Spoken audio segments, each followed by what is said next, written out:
This video will detail the application of the DonJoy VersaROM Hip brace with the Classic 3 universal pad. For additional information, please refer to the instructions for use found in the packaging. Prior to applying the cold unit pad and/or the hip brace, prepare the Iceman Classic Cube. To unlock the Iceman Classic Cube lid, press the handle forward. Add ice to the fill line inside of the device and then add cold water to the fill line. With the handle in the forward position, place the lid on the device. Press the lid down while rotating the handle up and back to latch the lid closed. Set aside while you apply the cold unit pad and the hip brace. Use a thin layer of dressing or a barrier when applying the pad to the area being covered. Apply the cold pad to the hip with the hose extending down the leg. Position the long elastic strap around the hips, securing it to the front and back. Position additional straps around the leg. Do not wrap the straps so tightly as to restrict blood flow or fluid flow. Connect the couplings on the pad with the couplings on the hose from the unit. Make sure both connections are properly seated. Listen for a click on each connector when they are pushed together. As a final check, pull on each coupling to see if they are secure. Unless both couplings are properly joined, water will not flow through the system and no cooling effect will be realized. Note: it is not recommended to use an extension cord as this may disrupt power output to the pump. Warning: when applying the cold pad, do not let any part of the cold pad touch your skin. Always use a barrier between your skin and the cold pad. Check for moisture on the barrier between your skin and the cold pad.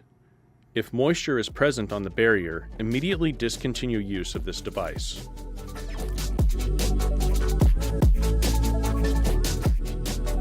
This video will detail the application of the DonJoy VersaROM Hip brace. For additional information, please refer to the instructions for use found in the packaging. The VersaROM Hip fits most waists 25 inches to 53 inches, or 64 centimeters to 135 centimeters. Measure the waist at the level of the navel. Align the edge of the rear belt component to a mark on the measurement strip corresponding to the waist measurement taken. Fully re-engage both components. For patients with a waist under 34 inches, or less than 86 centimeters, disengage the side wings from the rear belt components. Remove and discard the side wings.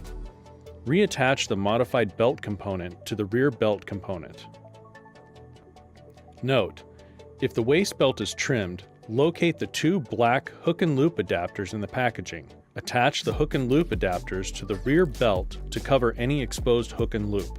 Note: for patients with a waist over 53 inches or 135 centimeters, an extension belt is included in the packaging.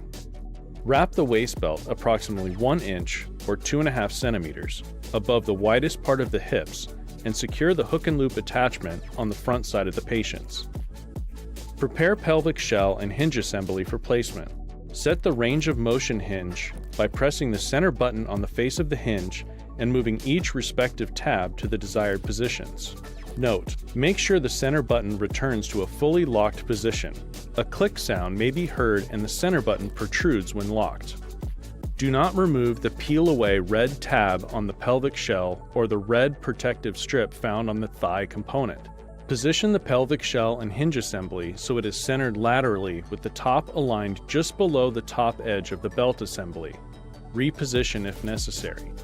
Note: there are two pivot changes. One pivot change is located above the range of motion, and other is located below the range of motion. Pushing the recess buttons at the center of each pivot changes the abduction, adduction angles, allowing for the desired angle with the least amount of hinge protrusion. Once the pelvic component is positioned correctly, peel away the red tab from the pelvic shell and fully engage the hook and loop wings. Slide the thigh component to the desired position. Be sure to leave enough clearance for knee movement. Reposition as necessary without removing the red protective strip. Once the thigh component is in the desired position, remove the red protective strip. Press the shell firmly against the distal bar to fully engage the hook and loop. Wrap the thigh strap around the leg and adhere the hook and loop tab. Note: to adjust the thigh strap, peel open the shiny tab to expose the strap ends. Cut the strap and reapply the hook tab. Please be careful not to cut the strap too short. Pull the pull tabs around and attach to the front of the waist belt.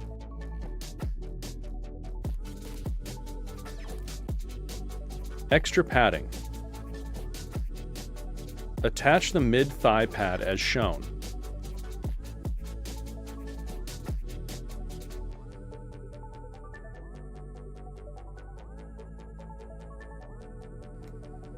Brace removal. To remove the hip brace, detach the pull tabs on the side of the waist belt, then unfasten the thigh cuff, followed by the belt. Remove the hip brace.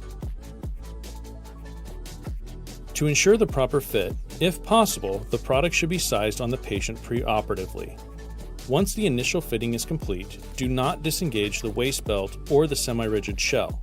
Rather, roll the waist belt up and gently place the brace into the bag.